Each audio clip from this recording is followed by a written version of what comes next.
Hello and welcome दोस्तों, zero talks में आप सभी का बहुत बहुत स्वागत है।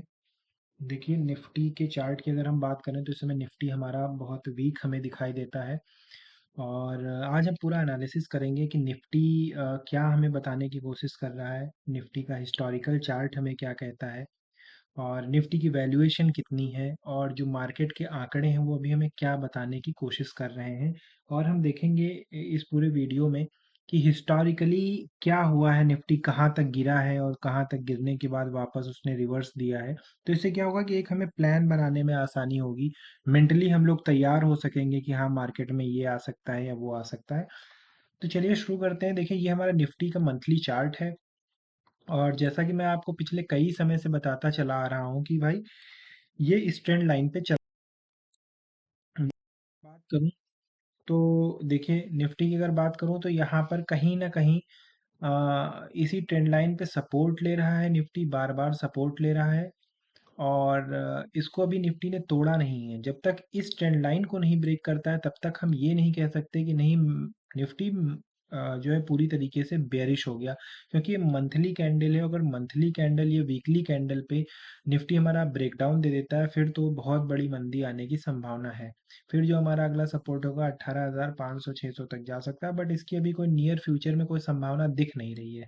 देखिए, कितना सा गैप अभी बाकी है, तो देखिए अगर मैं आपसे कहूँ मैक्स टू मैक्स निफ्टी अभी तक कितना नीचे और जा सकता है, तो निफ्टी यहाँ पे है और मान के चलिए यहाँ तक सपोर्ट 700 पॉइंट का और सपोर्ट लेके 22,300 400 तक कहीं ना कहीं सपोर्ट ले सकता है। ठीक है, 22,300 400 तक अगर लेगा तो कहीं ना कहीं तब भी इसी सपोर्ट के आसपास रहेगा। ठीक है, तो इस चीज़ को में ध्यान रखना है कि 22,300 तक का अगला सपोर्ट हमारा बन सकता है और इससे ज़्यादा नीचे जाने की उम्मीद दिखती भी नहीं है, क्योंकि आगे आने वाला है बजट। हालांकि कोई कुछ भी मार्केट में श्योरिटी के साथ नहीं कह सकता, बट जो चार्ट हमें बताने की कोशिश कर रहा है वो ये है कि भाई अगर इसको इस ट्रेंड लाइन पे सपोर्ट लेना है तो लगभग 600-700 पॉइंट का नीचे की तरफ गिरावट और बाकी है और उसके बाद ये प्रॉपर अपने सपोर्ट पे आ जाएगा। चलिए एक बार निफ्टी का वैल्यूएशन देख लेते हैं। तो ये देखिए, ये निफ्टी का वैल्यूएशन चार्ट है। ठीक है, कि निफ्टी का वैल्यूएशन कब है, कहाँ है और कैसे है, कंफर्टेबल है। तो देखिए, आपको ये दिख रहा होगा कि 2001 वीक में जितना भी ग्रीन दिख रहा है ना उतना ही कंफर्टेबल है। ठीक है, और जितना ये रेड दिख रहा है उतना ही डेंजर जोन है, कि इतना ये ओवर वैल्यूड हो चुका है। तो आपको याद होगा 2021 में निफ्टी हमारा बहुत ओवर वैल्यूड हो गया था। ठीक है, और उसके बाद लगातार हमने जोरदार मंदी देखी और निफ्टी देखिए 20-19 तक आते आते आराम से कूल डाउन हो जा रहा है। ठीक है, उसके बाद हमने 23-24 में मंदी देखी और ये देखिए 24 का जो दिसंबर लास्ट के थोड़ा सा आपको दिख रहा है कि कहीं ना कहीं आपको दिख रहा होगा कि थोड़ा सा हिट हो रहा है कहीं ना कहीं। ठीक है, कहीं ना कहीं आपको दिख रहा होगा कि थोड़ा वैल्यूएशन बढ़ रही है। ठीक है, तो इस केस में देखिए क्या होता है कि उसके बाद फिर थोड़ी सी गिरावट आती है। अगर जनवरी की हम बात करें तो 21 पे हमारा पी है। तो अगर हम एक बार इसके चार्ट को देखना चाहें, ठीक है, तो चार्ट में देखिए जो इसका मीडियन पी है ना, पिछले एक साल का जो मीडियन पी है, तो मीडियन पी इसका लगभग लगभग 22.7 है, जो निफ्टी का वैल्यूएशन है। तो इस समय जो प्रेजेंट वैल्यूएशन है वो कहीं ना कहीं इसके मीडियन पी के नीचे, यानी जो औसतन एक वैल्यूएशन है निफ्टी की 22.7, इस समय जो निफ्टी का वैल्यूएशन है कहीं ना कहीं उसके नीचे है, यानी निफ्टी बहुत कंफर्टेबल है। ठीक है, अपने मीडियन वैल्यूएशन से ऊपर ट्रेड नहीं कर रहा है। और ये जो पिछला वैल्यूएशन जो जून 2024 में 3 जून को जब मार्केट फॉल हुई थी तो कहीं ना कहीं उस समय भी 21 का सपोर्ट लिया था वैल्यूएशन में, और निफ्टी इस समय भी 21 के आसपास है। अगर हम पिछले 3 साल का वैल्यूएशन देखें तो 3 साल के वैल्यूएशन में भी निफ्टी 3 साल के एवरेज वैल्यूएशन 22 से नीचे है, 21 पे। अगर हम 55 ईयर्स का लें तो 5 ईयर्स में भी हम देखेंगे कि निफ्टी का वैल्यूएशन कहीं ना कहीं का जो वो है 5 ईयर का जो है मीडियन पी उसके नीचे है। ये देखिए अभी भी उसके नीचे है, 5 ईयर के मीडियन पी के नीचे दिया हुआ है। और अगर हम कोविड के टाइम की बात करें कि कोविड के टाइम हमारा क्या था, तो कोविड के टाइम भी देखिए कहीं ना कहीं 19.7 का पी हमारा आ गया था, यानी 20 के आसपास आ गया था और अभी भी हम 21 है।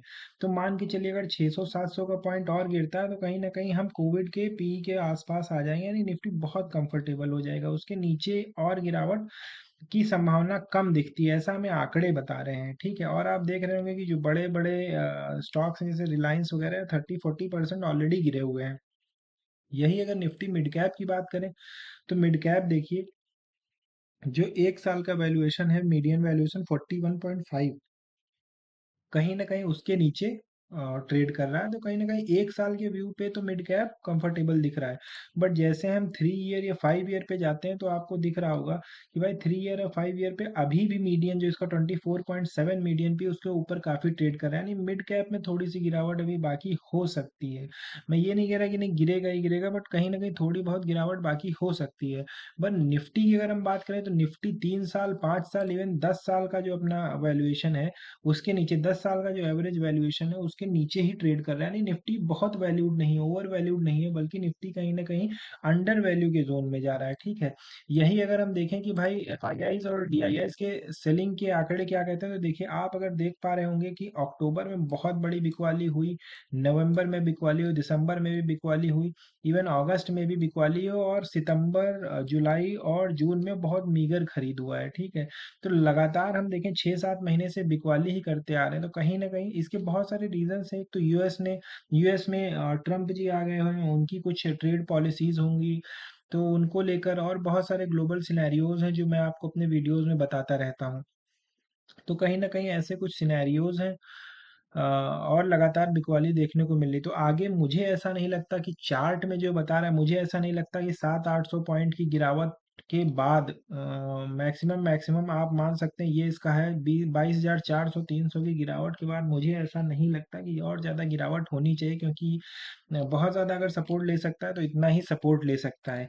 देखिए, अब इसमें एक कंडीशन ये भी है कि अगर बजट में इसको थोड़ा बहुत सपोर्ट मिल जाता है ना, तो बजट में सपोर्ट मिलने के बाद ये कहीं न कहीं ऊपर से रैली कर सकता है। देखिए निफ्टी ऑलरेडी, अगर मैं बात करूँ तो निफ्टी ऑलरेडी ऊपर से तकरीबन 13% गिर चुका है, ठीक है। 13% ऑलरेडी ऊपर से गिर चुका है। आप देखिए ये 13% ऑलरेडी ऊपर से गिर चुका है निफ्टी, ठीक है। तो कहीं न कहीं अगर और नीचे जाता है, अगर हम ये देख लें 22,400 तक जाता है तो कितना हो जाएगा?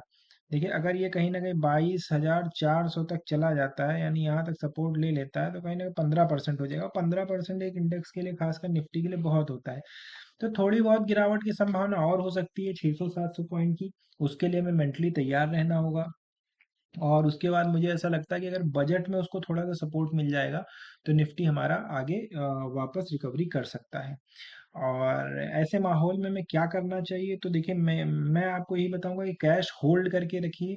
और जिनके रिजल्ट्स बहुत अच्छे आ रहे हैं, जिन कंपनी के रिजल्ट्स बहुत अच्छे आ रहे हैं, जिनको मैं डिस्कस करता था लेकिन वो महंगे दामों पर थे, अवेलेबल नहीं हो पा रहे थे, जिनकी ऑर्डर बुक बहुत स्ट्रांग है और जिनके रिजल्ट्स बहुत अच्छे आए हैं, ऐसी कंपनियों के स्टॉक में इन्वेस्ट कीजिए। आप ये मत देखिए कि शेयर का प्राइस बहुत कम है, बहुत 10 रुपये 20 रुपये का शेयर है, ठीक है। कभी कभी 6,000 रुपये का शेयर भी कम मार्केट कैपिटलाइजेशन का होता है। जैसे बहुत सारी कंपनियां मैं बता सकता हूँ आपको, भारत रसायन हो गया, ठीक है, भारत एग्रो हो गया, ठीक है। ये सब कंपनियां हैं, इनका मार्केट कैपिटलाइजेशन 1,000-2,000 करोड़ का है और इनका स्टॉक प्राइस 10,000 रुपये का है। तो इससे कुछ नहीं होता है, ठीक है, इससे कुछ नहीं होता। तो कहीं न कहीं ऐसी कंपनियाँ जिनके रिज़ल्ट बहुत अच्छे आ रहे हैं, उनको आप सँभाल के रखिए, उनके स्टॉक्स में इन्वेस्ट कीजिए, अभी मौका है। और उसके बाद जब ये रिकवरी करने लगेगा तो फिर लोगों को वही प्रॉब्लम होगी कि अरे भाई अब तो मार्केट बहुत ऊपर चला गया, कैसे इन्वेस्ट करें? ठीक है, जिन स्टॉक्स में हम ऑलरेडी एवरेज कर चुके हैं उनको और एवरेज नहीं करना है, हमको बस वेट एंड वॉच करना है, रिकवरी का देखना है। और जिनके पास एक्स्ट्रा कैश है और वो और क्वांटिटी ऐड करना अफ़ोर्ड कर सकते हैं, वो ही सिर्फ एवरेज डाउन करें। ठीक है, जिनके पास एक्स्ट्रा कैश नहीं है, ऑलरेडी पोर्टफोलियो में लॉस है, तो आप उसको होल्ड किए बैठे रहें। ये मार्केट का एक सर्कल है, ठीक है, इस फेज से डरना नहीं है। जो लोग नए होंगे उनको डर लगेगा, उनको लगेगा कि मैंने कहाँ इन्वेस्ट कर दिया। लेकिन जो लोग मार्केट में पुराने हैं वो ये साइकिल देख चुके हैं। मार्केट पहले नीचे जाता है, डराता है, और जो लोग डर के भाग जाते हैं वो कभी पैसा नहीं बना पाते, ठीक है। तो इस चीज़ को ध्यान रखिएगा आप लोग कि अभी होल्ड करके बैठना है। जो अफोर्ड कर सकते हैं वही सिर्फ एवरेज करें, जो नहीं कर सकते वो आराम से बैठे हैं, उनका भी भाव आएगा, उनका भी प्रॉफिट बनेगा। चलिए ठीक है, इसी के साथ अगर आपको हमारा वीडियो पसंद आए तो वीडियो लाइक करें और चैनल को सब्सक्राइब करें। इसके बाद का जो वीडियो आएगा वो ऐसे स्टॉक्स होंगे जो सपोर्ट पे हैं, और अपनी एनालिसिस करके आप उसको भी अपॉर्चुनिटी और एज ए बाइंग के लिए देख सकते हैं। Thank you for watching.